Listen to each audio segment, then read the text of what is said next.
नमस्कार दोस्तों, मैं नंदू सिंह वाईफाई समर्पण चैनल में आपका स्वागत करता हूं। जैसा कि हम वर्ण विचार पढ़ रहे थे और वर्ण विचार में हमने इससे पहले जो पढ़ा था वो भी वर्णों का वर्गीकरण ही पढ़ा था श्वास वायु के आधार पे। आज अपना होगा कंपन के आधार पर वर्णों का वर्गीकरण।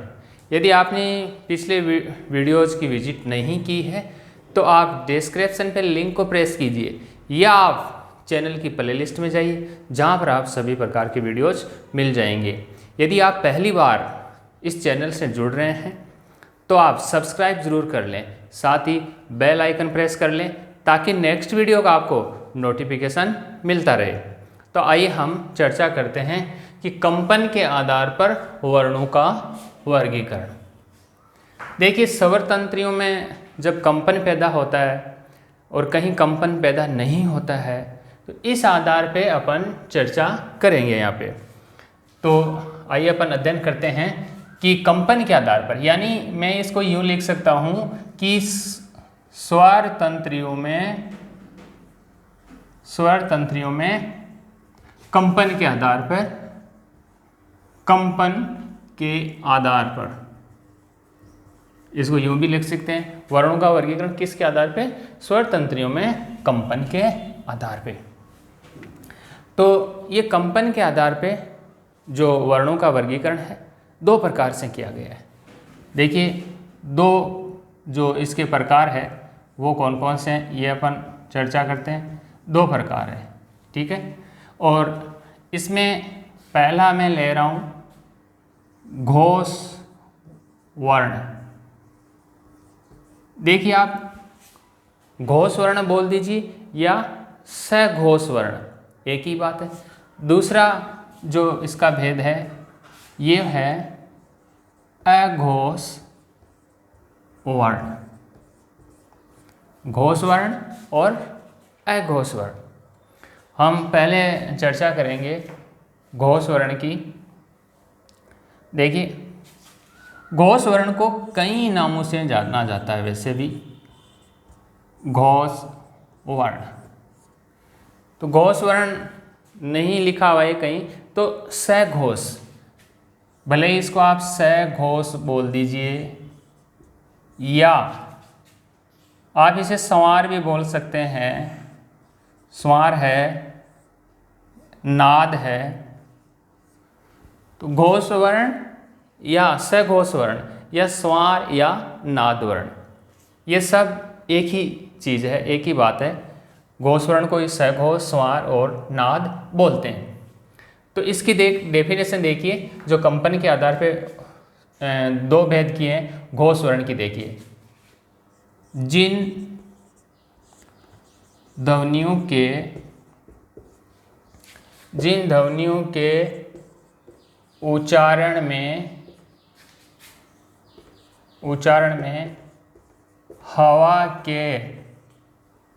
हवा के गले से निकलने पर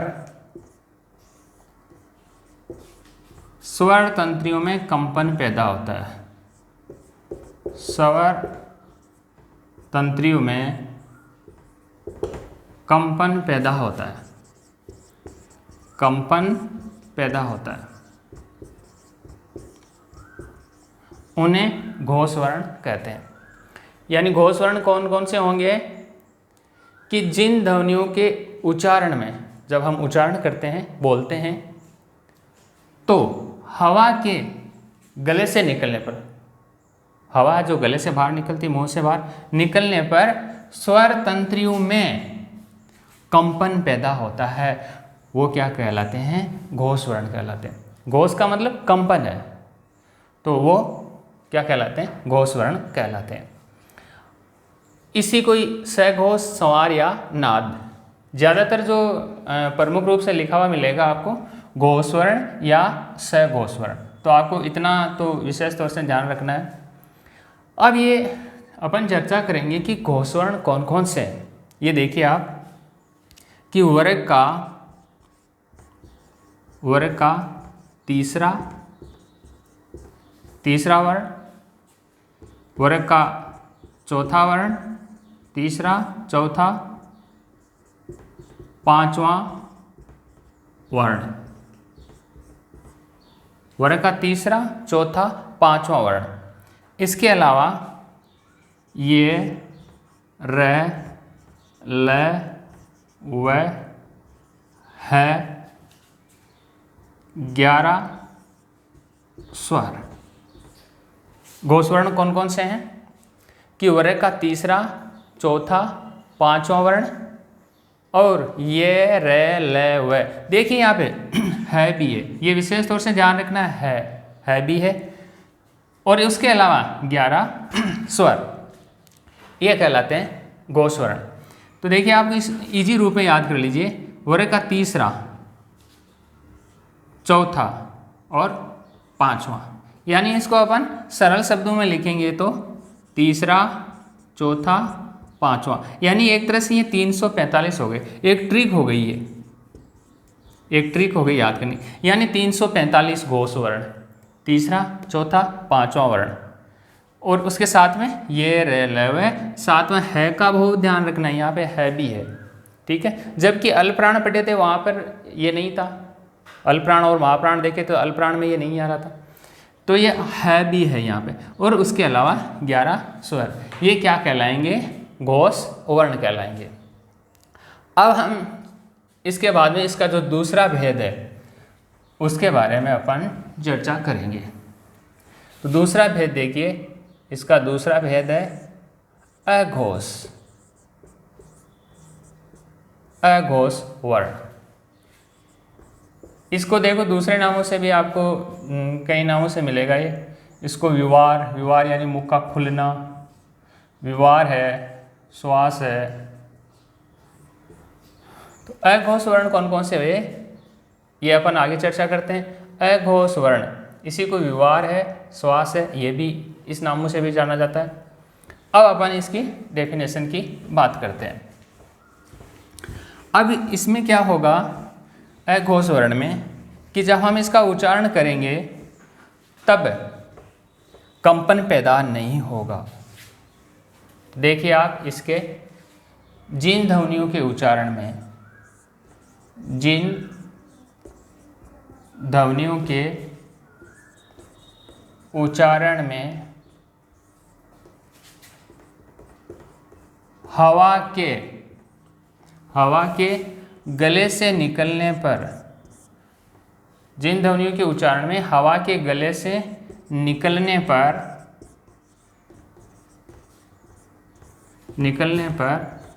स्वर तंत्रियों में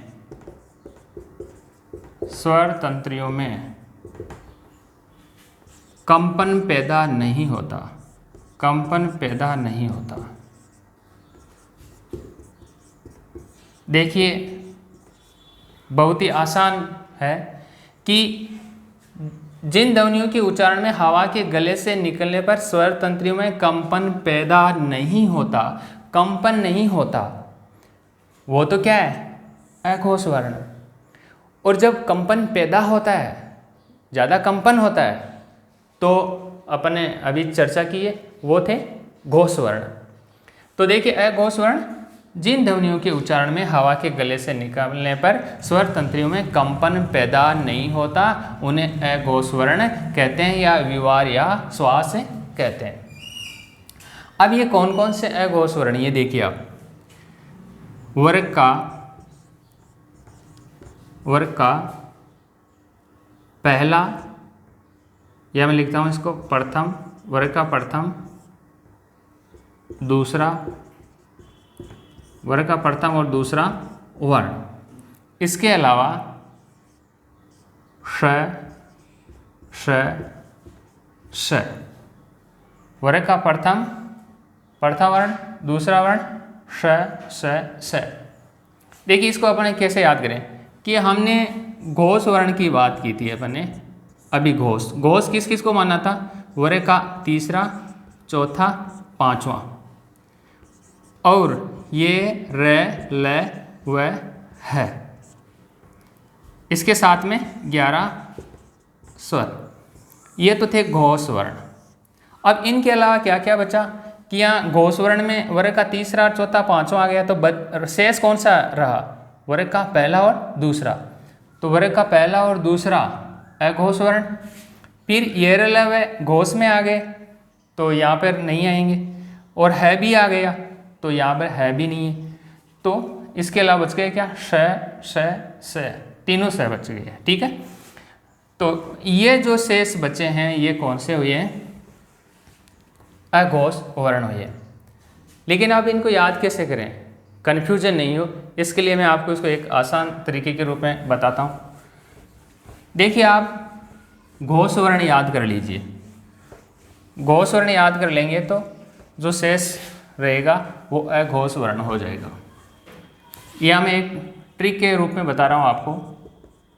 ट्रिक के रूप में देखिए, सबसे पहले बात करेंगे घोष वर्ण। घोष या सघोष एक ही है। ये कौन से थे? वर्ग का तीसरा, चौथा, पांचवा वर्ण। और ये र, ल, व, है 11 स्वर। तो आप एक ट्रिक के रूप में याद करना चाहो, आप टेक्निक के रूप में, तो आप इसको याद कर लीजिए 345। कैसे याद करेंगे? 345। देखिए, वर्ग का तीसरा, चौथा, पांचवा, तो याद करने में आसान रहेगा कि 345 तो क्या है? घोष वर्ण। एक ट्रिक के रूप में बता रहा हूँ मैं आपको। और ये रलव है और 11 स्वर। अब जो शेष होंगे, जितने भी शेष होंगे वो क्या हो जाएंगे? अघोष वर्ण हो जाएंगे। अघोष। तो आप घोष याद कर लिया तो शेष बचे वो अघोष हो जाएंगे।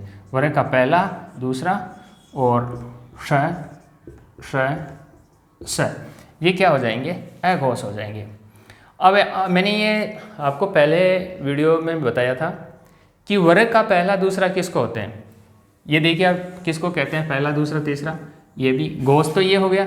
तो पहले दूसरे में मैं आपको पहले भी बता चुका हूँ, फिर यहाँ बता रहा हूँ। जैसे क, ख, ग, घ, अंग। ये वर्ग में देखिए पहले आ रहा है, तो क वर्ग का ये पहला, ये दूसरा, ये तीसरा, ये चौथा, ये पांचवा। इसी प्रकार से च वर्ग को ले लीजिए आप। च, छ, ज, झ, ये। इसी प्रकार से आप ट वर्ग को ले लीजिए। इसी रूप से त वर्ग, प वर्ग, सभी को। तो ये पूरे के पूरे पहले वाले तो क्या आएंगे? वर्ग का पहला। ये 2 नंबर पे आएंगे वर्ग का दूसरा, ये तीसरा, ये चौथा, ये पांचवा। तो अघोष तो कौन से होंगे? पहले वाले ही होंगे। वर्ग का पहला और दूसरा, जैसे ट है, ठ है, त के बाद थ है, प के बाद फ है। ठीक है, तो क वर्ग, च वर्ग, ट वर्ग, त वर्ग, प वर्ग, तो ये पहले वाले हैं, पहला और दूसरा वर्ग, ये हो जाएगा अघोष। और जो अब शेष इधर जितने भी रहेंगे वो क्या हो जाएंगे? घोष। तो दोस्तों, अपन ने वर्ण विचारों का जो वर्गीकरण याद किया, पूरे वर्ण विचार हमने देखे हैं। और ये वीडियो आपको कैसा लगा आप ज़रूर कमेंट बॉक्स में कमेंट करें। तो आज की वीडियो में इतना ही, तब तक के लिए धन्यवाद।